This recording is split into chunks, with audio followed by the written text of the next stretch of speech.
fresh, new music right here on the all-new GHP Radio, your new independent music source.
ladies and gentlemen, we are here. Thank you for tuning in. Welcome to the show. This is the GHP Radio, the Indie Live spot. And of course, today we're excited today because we have a great guest today. Help me welcome James Fusion Fingers Morgan from Ghost Jazz Trio. Hello. How's it going?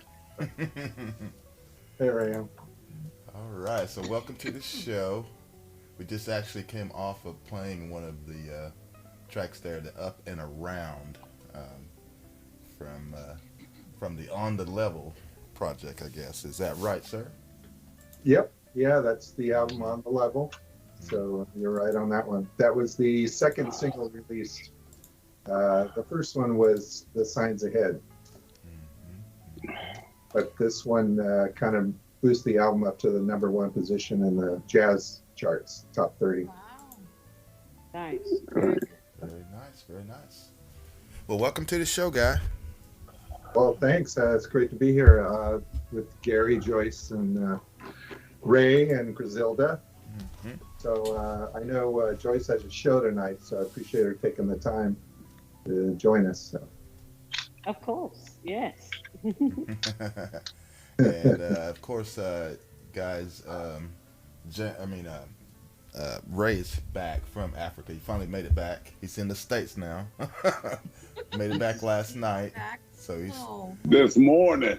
Actually, well, yeah, I guess actually this morning. Yeah. So, but anyway, great to have you on today, James, and of course, I think you have something going on.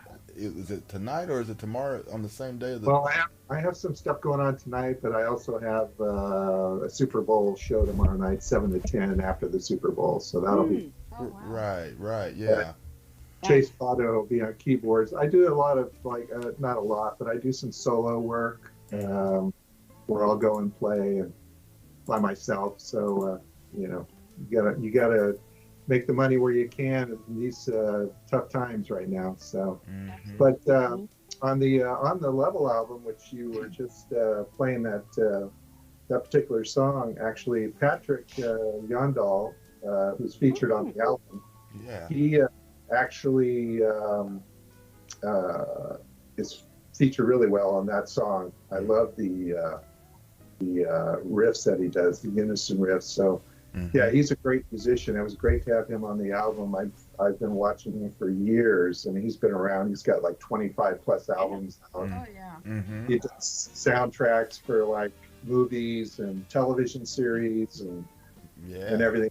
And it was funny because his album was up against mine for the San Diego Music Awards for Best Jazz Album. So I'm like, here's a guy I listen to watch some of his YouTube videos for inspiration, and my album is up against his. So I actually sent him a message saying, your album's amazing. I hope you win. It's just, you deserve it. He's a great musician. Yep. So I said, yeah, I'd love it if you could play on one of my songs. And he goes, well, send me a cut. So I just sent him all the songs. And within a week, he had all the songs sent back and all time-stamped. I sent him with timestamps, where he could play. Yeah. And he, it sounded like he was playing in the room with us. And I used him on basically everything he did on every song. And he's just a prolific musician. He plays every instrument on his, a lot of his records. Oh yeah, he's awesome, man. I said, we enjoyed having him on the show. Yeah. And every time he does things, man, it's magic. It really is. Yeah, and the thing I liked about having him on this album, and kind of getting back to the first album, which was Invisible Time, which got nominated for Best Jazz Album by the San Diego Music Awards, the one that was up against his, that particular, the way I tried to market it was, I just had some no faces, no names, basically just 3 ghostly figures on the artwork, just because I was new on the scene. Nobody knows who we were, right? Okay. So the second one, after getting some recognition and people starting to notice, I wanted to get somebody on there that people recognized. And so he came on there. And the thing I like about his playing is he's got that snap, crackle, pop. And jazz players, I'm not really a jazz player from my roots. I'm more of a fusion type guitarist. So they like to hit every single note when they play. Yeah. I mean, they hit every note. Whereas somebody like, say, Pat Metheny, that style, they kind of do hammer-ons every other note. Maybe they hit, that kind of thing. So to have his snap, crackle, pop, super tight, compact sound, and then when I came on to solo, mine is more almost relaxed. So it's this nice, difference that I think contrast. Yeah. Man, that's nice. Very nice. So if I keep talking too much here, you can shut me up. No, that's what this is what it's all about, man. So about you, right? Yeah. So then I had another song which was kind of on this last album, which was Soft Blend. And there's a guitarist in town who's very good. He's been around for a long time from LA and stuff. Ray DiGiorgio, RDG, has his own band, and he opens up for a lot of top acts. Well, this song was more like a Journey type ballad, so I asked him if he'd play on it, and he came down to the studio. Within 15 minutes, he played that solo that you hear on the song. He just stood there, plugged in his thing, and did it, and 2 takes. And so I had him on there, and then Chase Pado, who's keyboards. He's a local kid in his 20s, really good, very talented. He plays with a lot of people, probably the hardest working musician in San Diego, plays with a lot of people. Got a bachelor degree in piano performance. So I had him come in and do some piano work, and now he's going to be on the next album, probably on every song. He's been rehearsing with us. So even though it's going to be called the Ghost Jazz Trio, because that's the brand, he'll be on the album. And then I had a couple other guests on there. But on this next album, Brandon Rothwell will be playing on a song or two. Cool. So bass player. Yeah. Rothwell. Yeah, he's very good. So that'll be a nice sound on the album. So. Very nice. Awesome. Very nice. Anybody got some questions they want to jump in? I do. One of the other tracks that, because of the tracks that you sent us, I love them all. But the one that's kind of like what was Funk You Up. Oh yeah. Tell us about that one. Well, that one again, it's a funk song, and I asked Patrick to write the melody on that, and because I really wrote it to kind of feature the bass, which was Nathan Brown on bass, who's amazing. Played with everybody. I was about to ask who's playing the bass on that one, because the bass line was killer. Nathan's from Detroit. He's been playing since he was like 15. He has that funky jazz infused sound, and he's recorded with like Bob James and Kirk Whalum and Earl Klug, Warren Hill, Scott Wilkie, tours with Coco Montoya. He has a single out called Oxygen on Spotify. That's amazing. But so anyway, he wrote the melody at the beginning, and then the melody kind of went to my ear. It was a little, just to have that same melody for 8 measures or whatever it was, I wanted to spice it up, so I had a sax player kind of play over it to give it a little more character. So this guy in Boston who used to live in San Diego, I contacted him. I said, could you, just do some sax over the melody, kind of intertwine, so it's not just the same guitar melody over and over, but something else. And the song came out really well. It actually was really popular in Europe. So Wes George really liked that song, so he played the hell out of that one. Nice. Cool. Yeah. Yeah, because it was slightly different from the other tracks, and that's why it just kind of stood out. Like I said, the bass line was awesome. Yeah. And well, this next album, I'm going to have 9 songs. There'll be one bossa nova tune. There's going to be another funk song called My Side of Funk. And then the rest will be more in the yeah, I know this kind of sounds, in this day and age, a lot of people aren't listening to it, but kind of, I want that Marvin Gaye R&B feel to the album. Yeah. So it's going to be, yeah. So when the drummer, we're doing rehearsals, you know, I'm telling him, just get that feel. I want all the songs to have that feel, that kind of R&B. That kind of vibe. Cool, yeah, in the pocket, real cool, relaxed groove, about 120 beats per minute type feel. Yeah. So this album's going to be a lot more on that, but I'm doing a bossa nova one because, again, bossa nova is super popular in Europe. So I love bossa nova. Yeah, and they have whole stations that are just dedicated to bossa nova. So I want to do one for them so that they can have to put on there. And then I'll have one funk, and then the rest are going to be more the smooth jazz genre, which is kind of new for me, actually. I didn't even play any of this kind of music until I started about, I think, 2017. So, and I don't know if you've noticed, but smooth jazz, one thing I've noticed about it, and the reason I like the genre, is because they give bass players a lot of airtime. There's a lot. I mean, there's no other radio stations or platforms that feature bass players like smooth jazz does. That's you true. Think about it. You're right about that. Yeah. Trisdale and all that. So that's one of the things I like about it. And it seems like the listeners are open to new music. You know, they want to have something that's there. It's not too demanding. They can relax, drink their wine, watch a nice sunset, have some music in the background. That's going to enhance their experience. So I like that. Now I've noticed that a lot of the fusion players like Dave Weckl and Mark Egan, bassist, to play with Pat Metheny, and Stanley Clark, who play with RTF. I mean, they're all coming over to the smooth jazz genre. Why?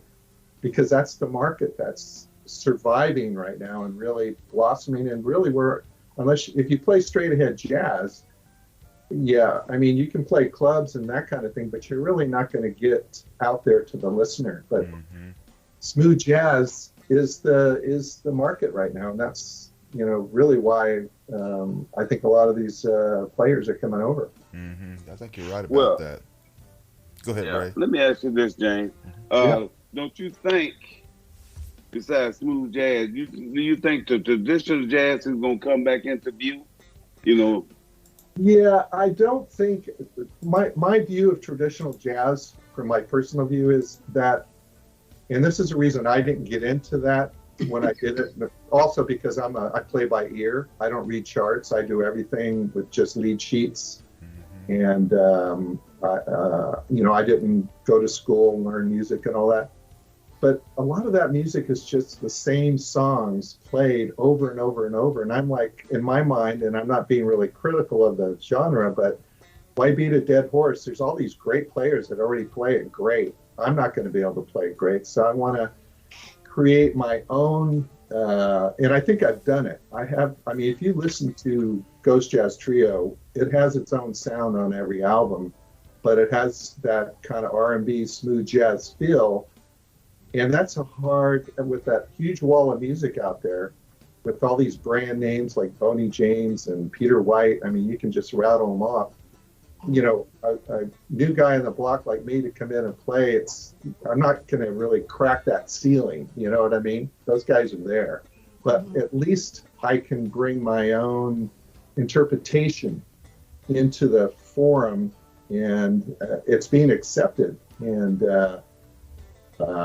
but I don't think the straight ahead jazz is, you know, really going to be a huge market.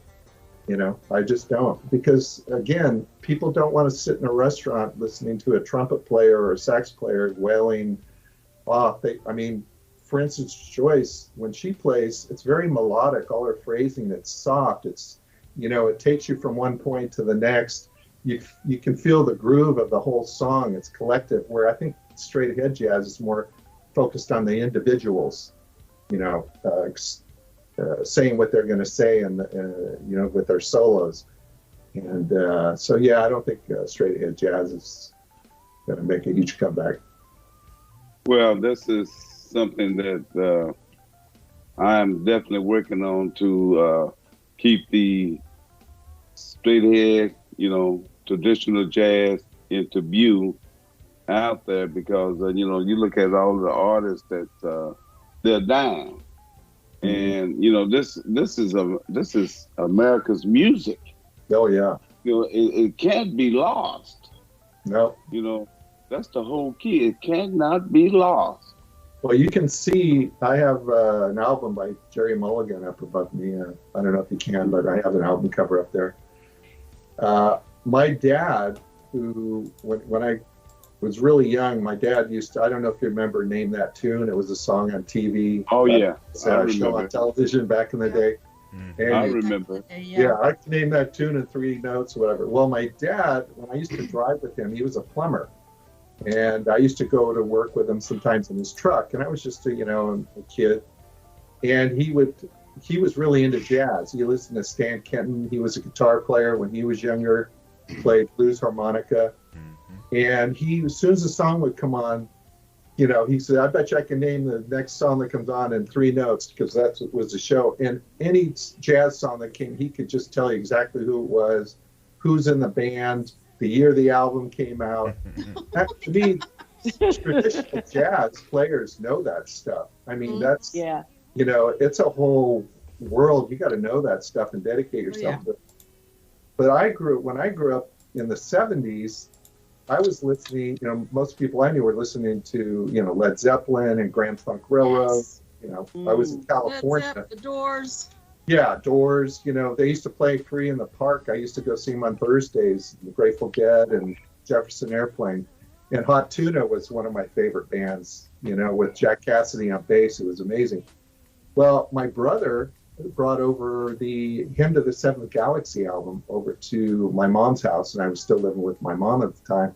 And he put on the record, and I heard Bill Connors, and I was like, in that music, I was like, I want to play guitar. I want to play like that guy. I want to play music like that, That really caught me. And before that, I listened to Bitches Brew, which was one of my favorite albums. I wore that album out, and I think, like Miles Davis, to me, he started the whole fusion thing. Him and Charles Lloyd kind of went off in the 60s.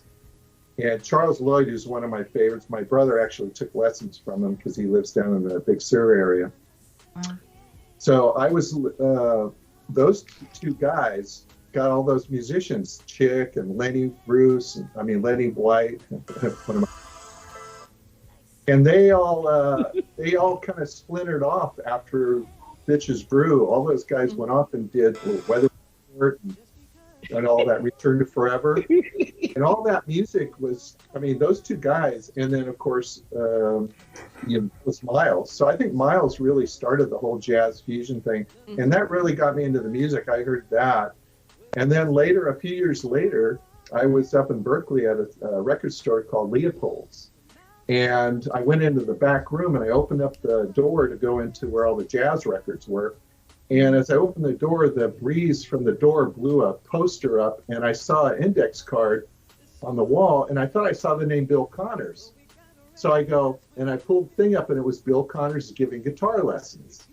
So I'm like, oh, wow. So I wrote down the number and got home back to Santa Cruz. I was living in Santa Cruz at the time. So a couple of weeks later, I called the number, and it turned out it was his girlfriend that had split up. He wasn't there. She goes, you can contact him in L.A. He's at his parents' house in L.A. So I contacted him, or I called the parents, answered, and I pretended I was a manager, like, in the music business. Yeah, this is so-and-so. I need to speak to Bill because he hasn't given me a call. I lowered my voice and everything because I was, yeah. So about a couple weeks later, I'm up in my room practicing, and I was living with my mom, and the phone rings, and back in those days, they actually rang. And my mom yells up to me, she goes, Jimmy, she called me Jimmy, she goes, BC's on the phone. And I'm like, BC? What?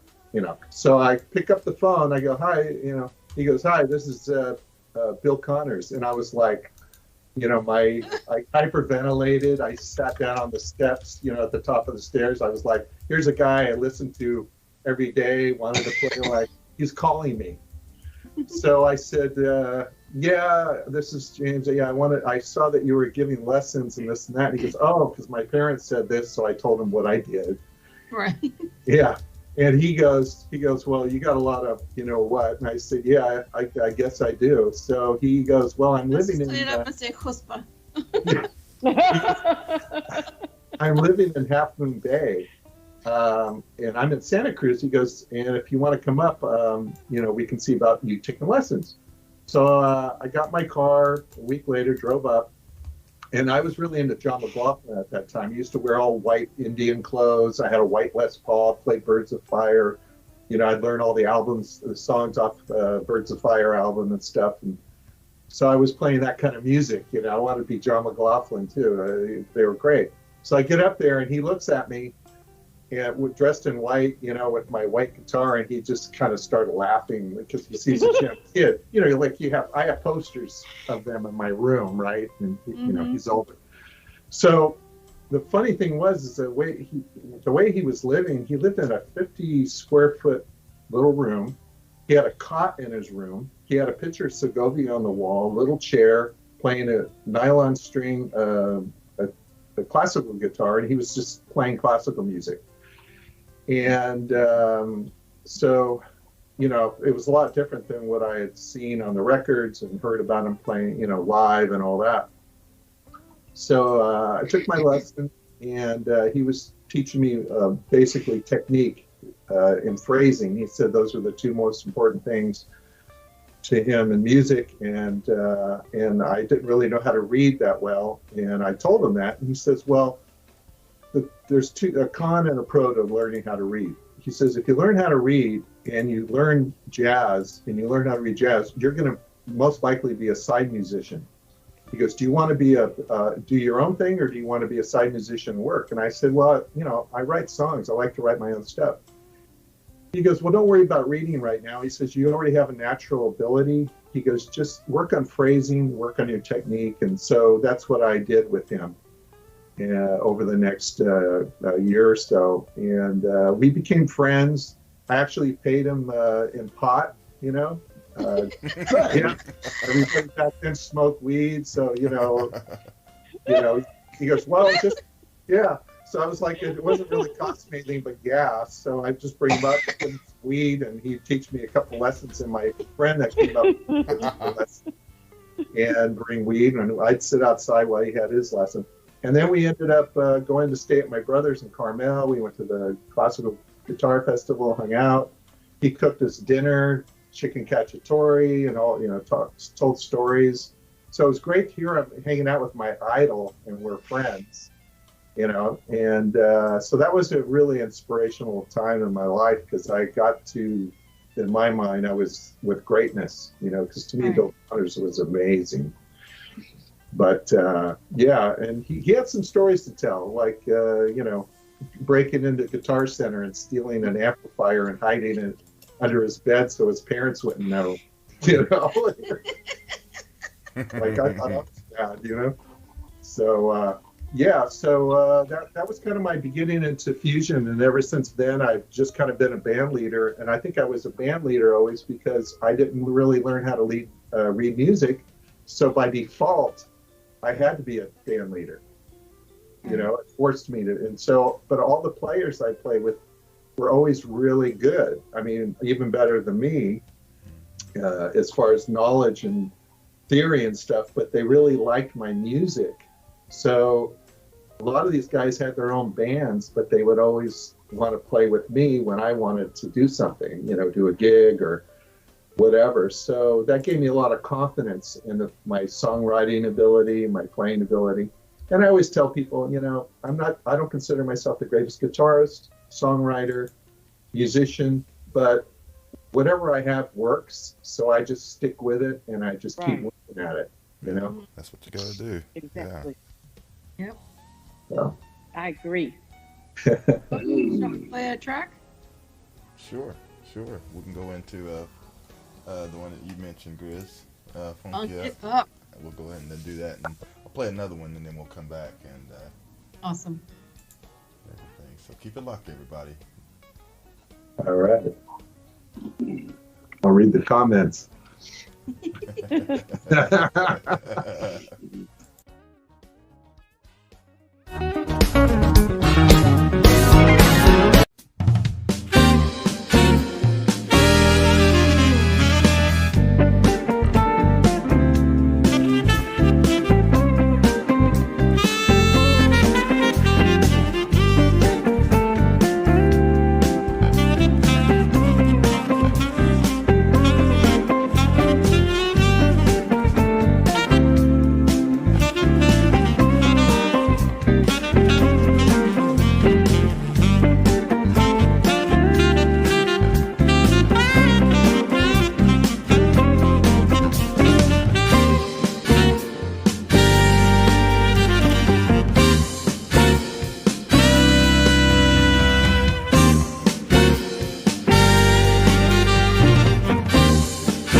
back, and wow, that was really, really nice.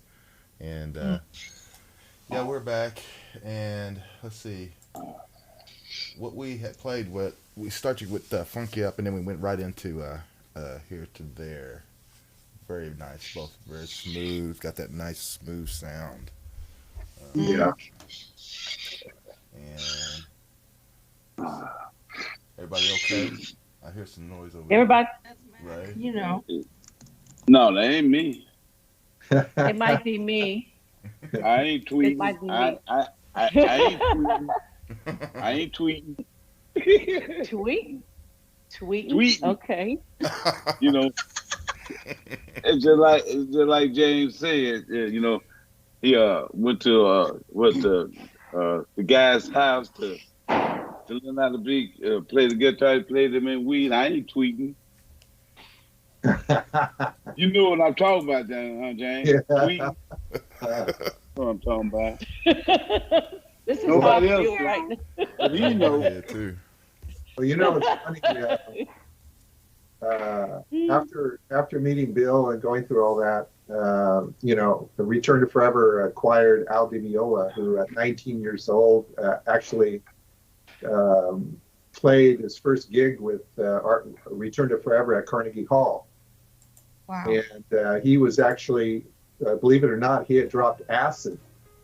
And somebody recorded Al Di Meola, who was on acid at the time, LSD, everybody took back then, those days, Wow. jamming. So he sent that tape to Chick Corea, somebody who knew Chick, and Chick heard that tape where he was actually high playing, and Chick actually called him up and said, and he was going to Berklee School of Music at the time. And the reason I know this is Al and I are friends on Facebook now, but we've talked quite a bit. He's going to be writing his autobiography.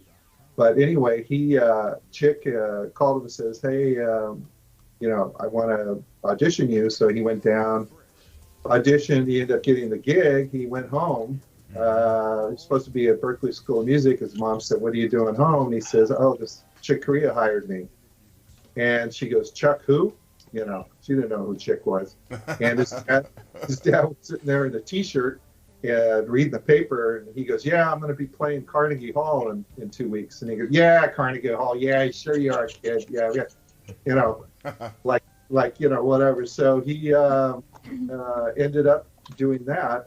And as they toured, 19, he's touring, I actually, they came to Santa Cruz, and they ended up, and I'd seen them play at other places, but they played at a bar called Margaritaville at the time.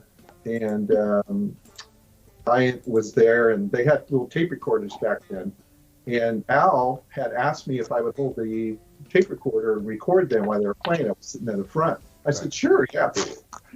So at the end, afterwards, they invited me to come back to the Dream Inn, which is a hotel over by the beach in Santa Cruz. I said, sure. So my buddy and I, we were going to go. Then my friend said he couldn't go for whatever reason. So I went by myself, and I'm walking. I drove over with them, and we're walking in the parking lot. And here's Lenny White. He's got a sombrero hat on with a boa around his neck. 2 girls, one under each arm, walking to the hotel. And Al's with some girl walking to the hotel, and everybody were all going. So we're in the hotel room, and I'm sitting on a bed, one of the twin beds next to Stanley, and Stanley's got the L. Ron Hubbard book, Scientology. That he's reading. So, and when I knew about that stuff back, Dianetics it was called back then.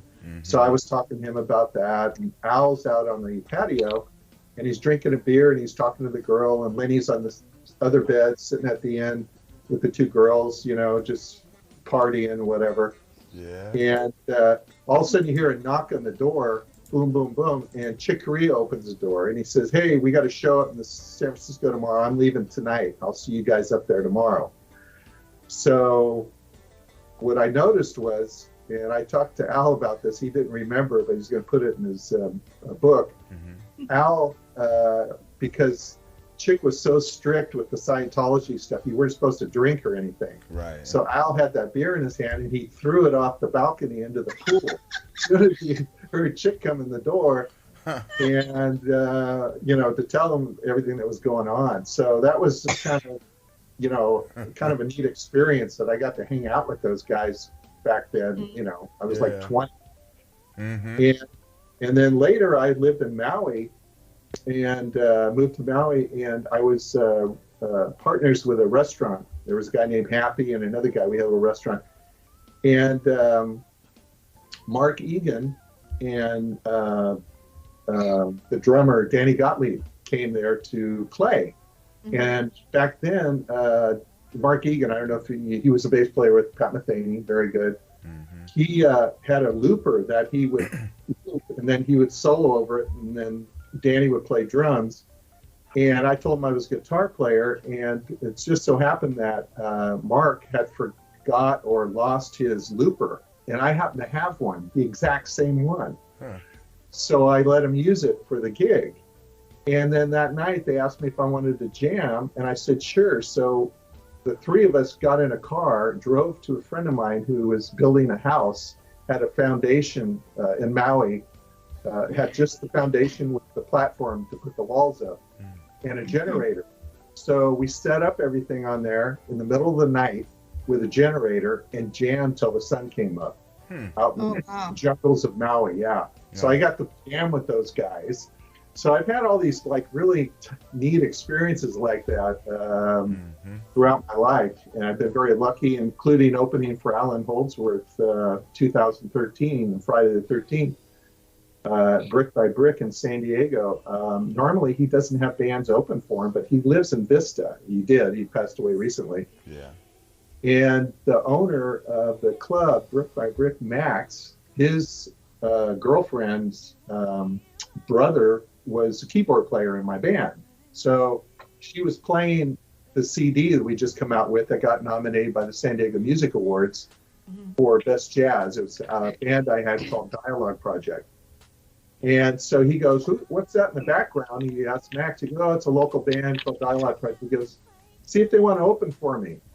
So we ended up opening for, you know, another one of my idols, Alan Holdsworth, at the Brick by Brick. So that was a great experience. What an amazing guitar player he was. That's awesome.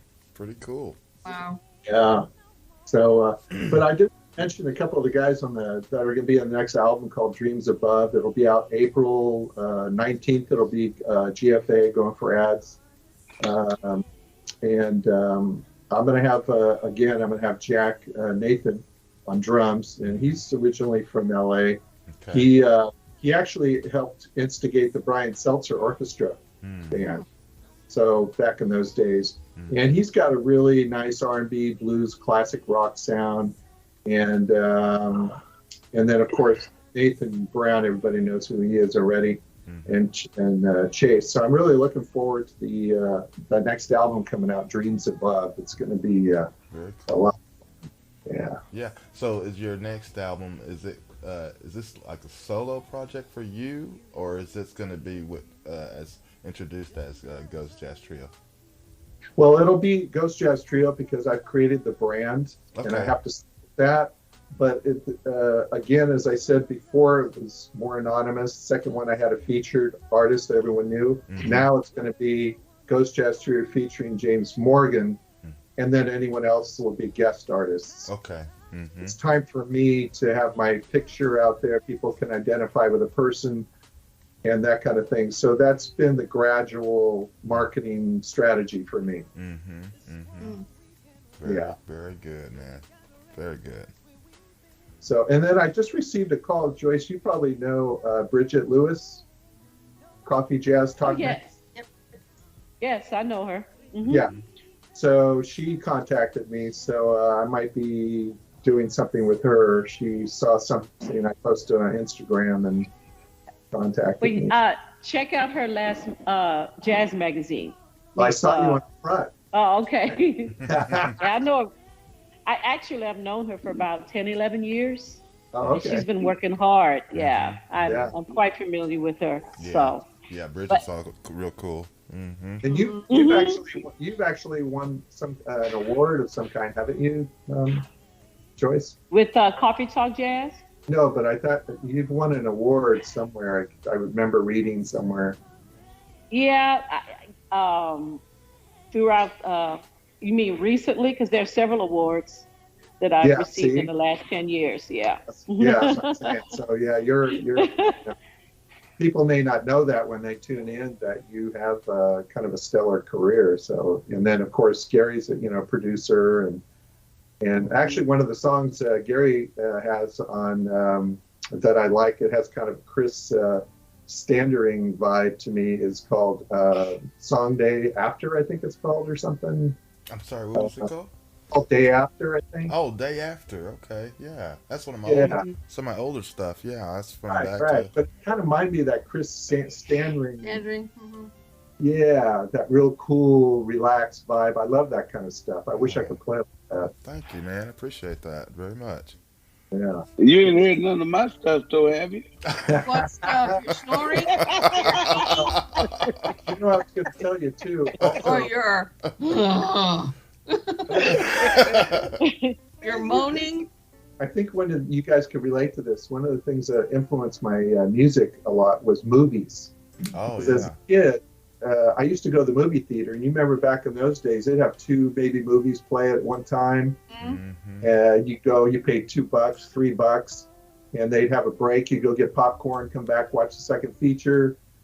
And I was heavy into Bond films back in those days, and I Spy and all that. So all that music that I used to hear in movies influenced my playing, because some of that music's amazing. If you think about it, really great hooks and themes. And one of the great movie, Clint Eastwood movie, Play Misty for Me, had great music. And I was raised in Carmel, so I was actually one of his sons plays bass, and who's very good. And he was heavy into jazz, and I used to work at the Hog's Breath that he owned. So he used to play jazz. His name, though, his son's name that plays the bass. I can't remember. I can't remember his name. Can't think right now. But he's really good. Yeah. Really good on that bass. Right, yeah. And so jazz was always kind of around, and again, like Ray said, you got to keep jazz alive, whether it's straight ahead or now it's smooth jazz is the marketable one right now, but straight ahead jazz is super important. Yeah. All the it's All right, I'm just going to jump in. Yeah, please do. Where did the name Ghost Jazz Trio, did I get it right? Ghost Jazz Trio. Yes. How did you come about that name? I like it. Yeah. As drummers have what they call ghost notes, and where they don't actually play, but it's like a beat that it's in their head. Yeah. And then I was thinking, that's kind of interesting, because if you think about it, music is like nothing but ghost notes. There are notes out in the universe that we can't see or touch. They're intangible. But if you can bring through whatever channel you have into an instrument and project it where people can hear it in the physical world, to me, you're actually bringing the spirit of music.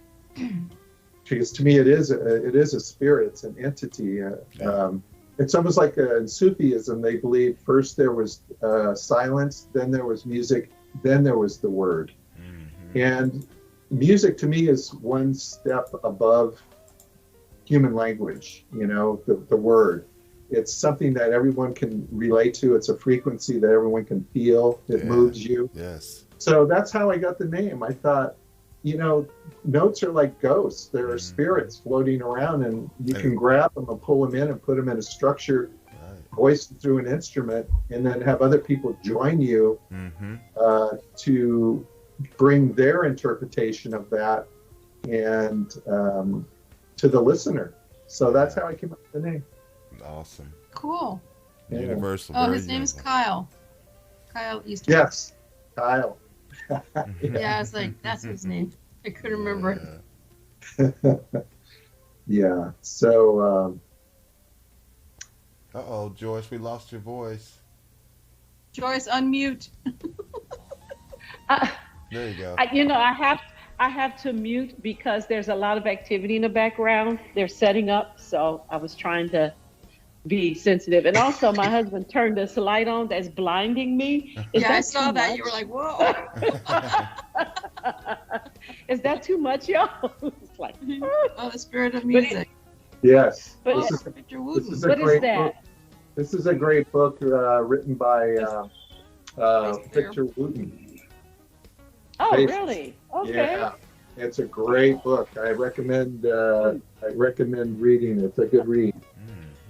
It kind of has to do. It kind of has to do with what I was saying about the ghost notes, but one of the philosophies, like right now, especially with music, everything is so digitized and quantitized, right? That when I try to record, well, and I'll get to that in a minute, but really what's happened with music and the way he describes it is if you put music and equate it to inches. So if 12 inches is live music on a ruler, and then say you record it on a tape or a record, now it's maybe 8 inches because it's lost some of it's not live. Now it's on something. Then if you put it on, say, a CD, now it's maybe 4 inches because now it's been compressed and so forth. Now with digital music, it's like an inch. And people, as far as if you equate how it's gone from live to how it used to be recorded live on records to now. So people nowadays, especially younger people, don't know what music how it used to be recorded live and that organic sound that you could feel like they were in the room with you if you cranked it up.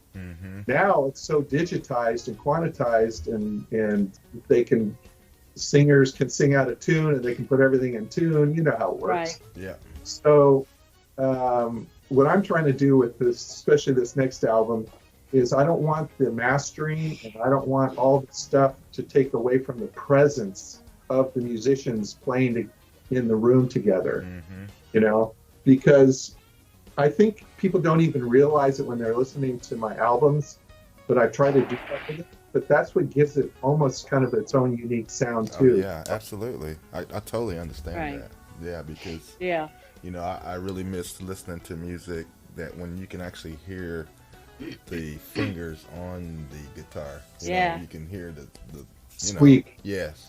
Great. Yeah. Things like that, man. It's just really. I miss that too. That warmth.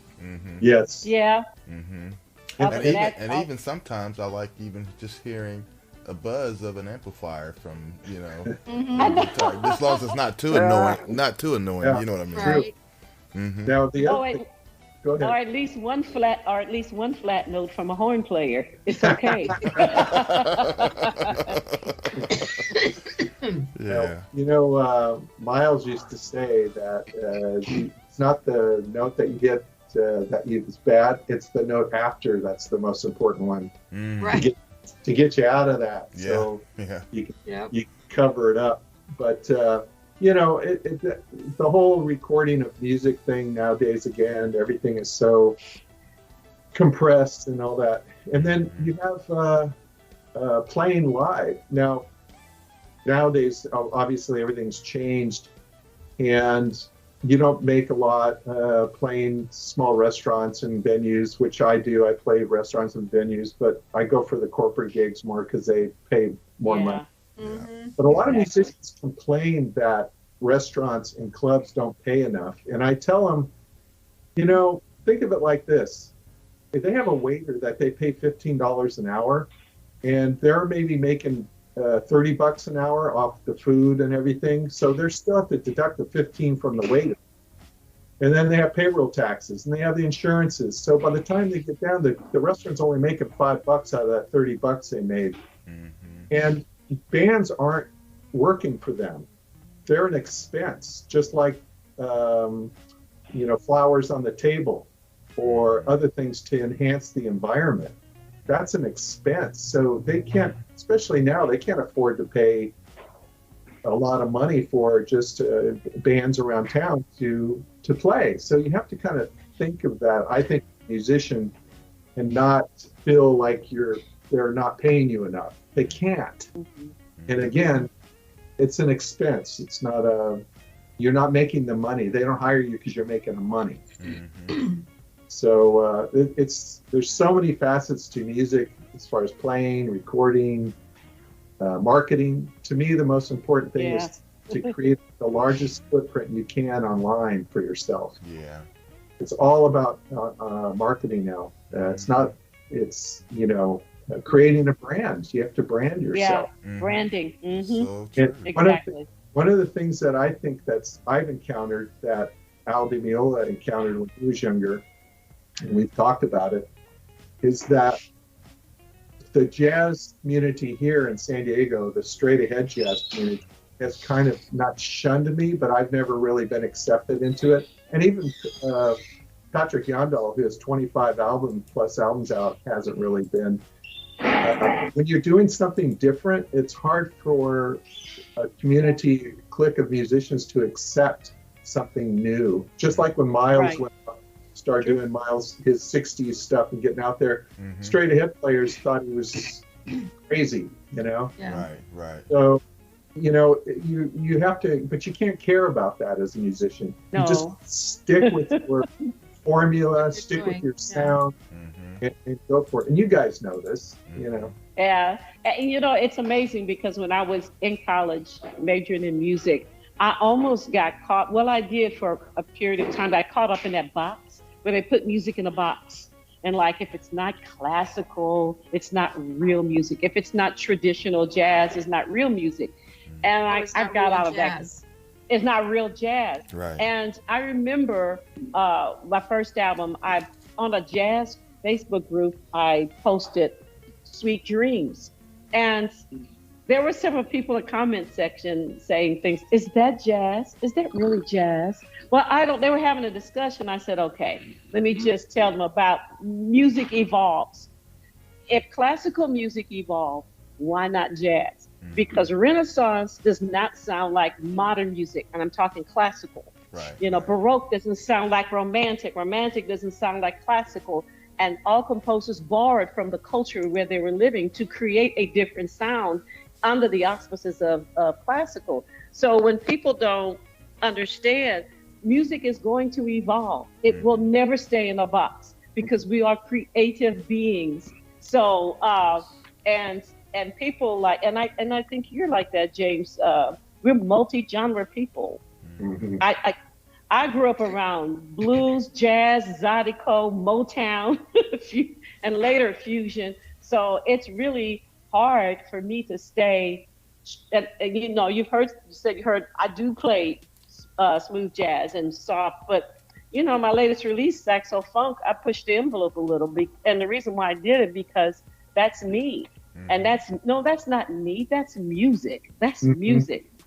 So, and I appreciate you mentioning earlier, because I've often said, you don't need a music degree. You don't need all that, because when you get on the stage or when you produce a product, the audience could care if you have a bachelor's, master's, or doctor's degree in music. They really don't care. No, they sure I don't. They don't care. Nope. They just know if you're good up on that stage, that's all that matters. That's all it counts. That's all that matters. Yeah. And what sounds good, like James Brown said, does it sound good?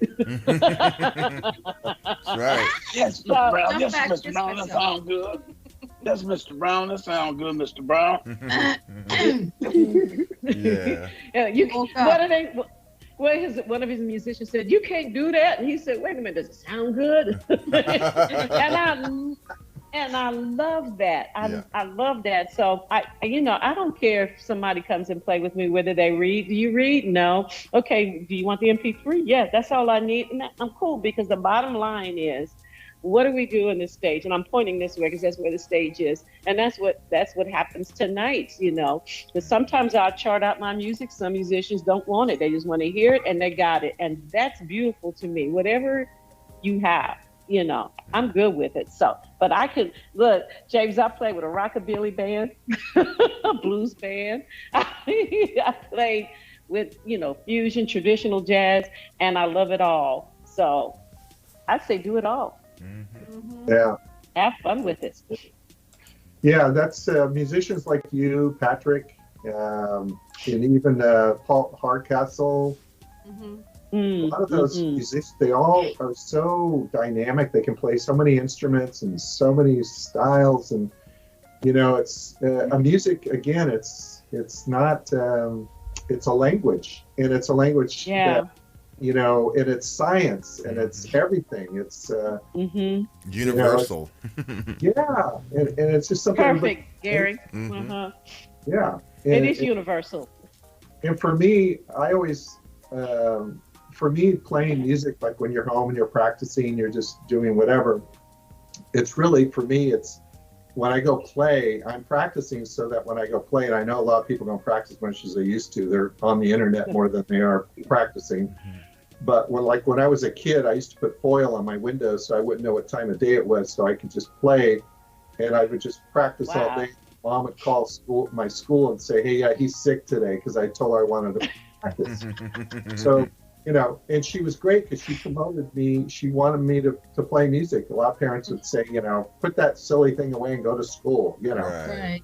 But when I go play with the guys in the band, when we go play live show, I just like to, I create the songs so everybody solos. I tell them it's okay. We have the hook. I'll do the little lead thing or the melody. And then we just go into the jam, and I'll just cue each one of them. We do a bridge in between. And one of the things I've noticed about music lately, and now that I'm thinking about it, the thing that music has lost is people don't do bridges anymore. I noticed that too. Yeah. It's just grooves. And they just groove, and then they play over the groove for 10 minutes, and then that's it. One of the things I think is refreshing about my songs is I have a lot of bridges in my songs. And for me, that creates tension because you have tension and then you have the release. Yeah. Tension and release. And bridges to me help the transition from one maybe key to the next. Absolutely, yeah. Yeah. And it gives it some dynamic as well, too. Yeah. And I think a lot of music has lost that in the last 5-10 years. Yeah. I think even in the older music, not all songs had bridges. Like Roberta Flack, "Feel Like Making Love." There are no bridges in that song, but somehow she carried it. But I agree with you. I love bridges, though. Yeah. Like the song says, "Give me the bridge, y'all." Give me the bridge, y'all. Give me the bridge, y'all. Yeah. Well, but go ahead. No, you're fine. Go ahead. No, I was going to say one of the things I liked about the Return to Forever and Mahavishnu Orchestra and Weather Report in those bands. Weather Report to me was a groove band. They were grooved. They didn't have a lot of bridges, but they grooved. But McLaughlin RTF, the reason that I love their music is because they had so many changes. And I'm the kind of person naturally, like, when you're talking to somebody and they talk slow and you're a fast talker and you're just kind of waiting for them to finish so you can say what you want to say or, drive kind of annoying, drive crazy. I'm that way with music. I think I write the way I write. It's like even when we rehearse, the drummer starts going, okay, we're going to go 1, 2, 3, and 1, 2, and play. And I'm like, dude, can you just go 2, 3, and let's just hit it? Because I don't have any patience for that. Yeah. So to me, changes, I get bored. So for me, bridges and changes are important because it keeps me interested in what's going on. I had to mute it. Bless you. You weren't. Bless you. We heard it. I muted. No. That's why I said, bless you. I'm sorry. You tried. I tried to mute. I was trying. You're all right. Bless so you. Sorry. Bless you. That's all right. Okay. My eyes are tearing up. Okay. Something in here I'm allergic to. Sorry about that. No problem. You weren't loud. Okay, good. I tried. I was reaching and reaching. Yeah. Couldn't make it. Okay. But actually, it felt good. Yeah. Well, cool. Well, let's go ahead and wrap this thing up because we got we actually got a special presentation from Ray from his African trip coming up. But before we get into all of that, we want to thank our guest, and then also I Yes. want our guests to tell everybody how they can definitely keep up with all the great, wonderful things you're doing, sir, because you got a lot of stuff going on. Yeah. Well, yeah, definitely. I appreciate you guys, again, having me on. And hopefully after the new album comes out, we can do this again. Oh, definitely. Yeah, With for the- sure. But yeah, you go to ghostjazztrioband.com. It'll has our calendar and all the merchandise and all that kind of stuff. And of course, you got Reverb Nation, Twitter, Instagram. Ghost Jazz Trio's everywhere. All you have to do is type it in. You could go to Siri or Alexa and say, play the Ghost Jazz Trio. We'll come up. But hope everyone adds Ghost Jazz Trio to their Spotify playlists. That would be great. Yes. Love playlists. And again, really want to thank you guys for having me on. It's been fun. Absolutely. That's our pleasure. And Yeah. is somebody okay, Joyce? They dropped an appetite. I'm sorry, you guys. No, you're They're okay. trying to set up. You're okay. We totally get And it. I said, sorry. Yeah, everybody's okay, by the way. That's good. Good. But again, yes, James, we definitely appreciate you, man, and we'll definitely be gracious to have you back when that time is ready. So you keep us posted, let us know what's happening, and definitely we'll get you right back on, man. Cool, and hope maybe one of these days Joyce will say, "Yeah, let me be on one of your one of your songs. Send me something." Yeah, because your playing is amazing. It would be amazing to have your sax on there. I would be honored. Yeah, you have a great sound, amazing sound. Okay. Yeah. Oh, thank you. So Thank you. again, anybody that's watching, anybody that's there's not a lot, but you already know who they are. But I'm telling you, Joyce has got has amazing music. Go to the website; she's got all kind of videos on there, and yeah, you're definitely up there with all the top players in my mind. So. Oh, let me keep my head in. Oh, hold on. Serious. I mean, all you have to do is listen. Thank to you. it. Just amazing. Awesome. Oh, That's so sweet. That's that awesome. is. Yeah. Thank you. Okay. Well, what we're gonna do before we have our Ray extravaganza, or whatever you want to call it, we're gonna play. Extravaganza. There you go. We're gonna play one more from James, and it is called "The Signs Ahead." So we'll do that and get prepped, and then we'll be back. And y'all keep it locked right here. We'll be right back.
Powered by iTrackRadio.com. Your independent music source.